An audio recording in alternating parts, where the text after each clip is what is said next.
Ce mardi, le Premier ministre Édouard Philippe devrait annoncer la présentation du protocole de réouverture des bars et restaurants et mettre fin à des interrogations. Plexiglas au comptoir, accueil limité, mètres entre chaque table et une date, certainement celle du 2 juin. À Nîmes, les professionnels sont plutôt partagés. Ça fait une dizaine de jours que je suis ouvert sur de l'emporter en fait, sur les cafés le matin pendant une paire d'heures, histoire de revoir un petit peu les clients, de recréer un petit peu un lien social puisqu'il n'y en a plus depuis 2 mois.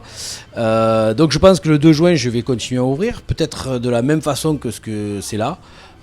Plus sur de la vente à emporter, plastique biodégradable bien entendu.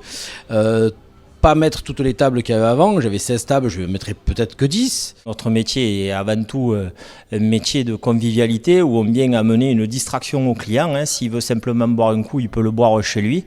Quand il vient le boire dans un bar, il vient se distraire, il vient faire des rencontres, il vient se sociabiliser, il vient oublier ses problèmes de la vie. Et je ne pense pas qu'on oublie les problèmes de la vie en ayant des serveurs masqués, gantés, avec des procédures, des couloirs. Voilà. Si vous avez bu 3 coups que vous avez envie de danser, vous n'allez pas vous mettre au Charleston.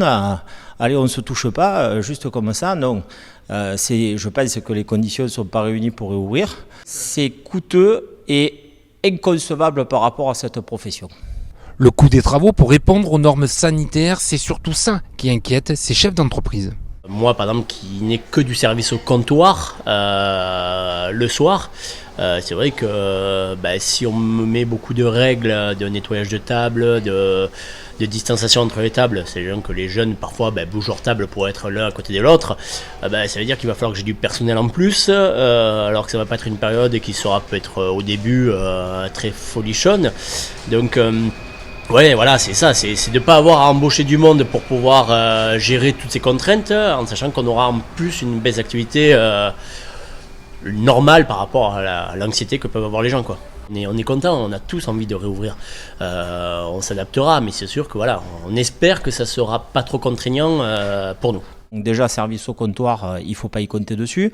Et il faut parler de mettre des visières ou des masques. Porter ça pendant 8 heures par jour, ça a un coût, bien sûr, puisqu'on parle de 10 € par employé et par jour.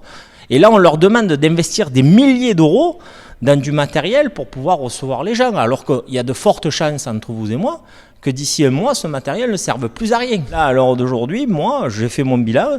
Il m'est plus rentable de rester fermé. Je perdrai moins d'argent en restant fermé qu'en ouvrant et en prenant le risque de redémarrer avec toutes mes charges, mon personnel et tout ça. Certains ont décidé de prendre ce risque et anticipent déjà la réorganisation de leur activité. On va limiter le nombre de places, ça donc c'est évidemment voilà.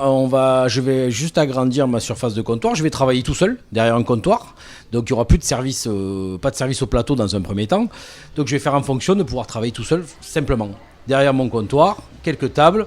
Les gens viennent, commandent au comptoir, se posent en terrasse, restent le temps qu'ils veulent, ou plus ou moins, et puis voilà, et on fait bouger.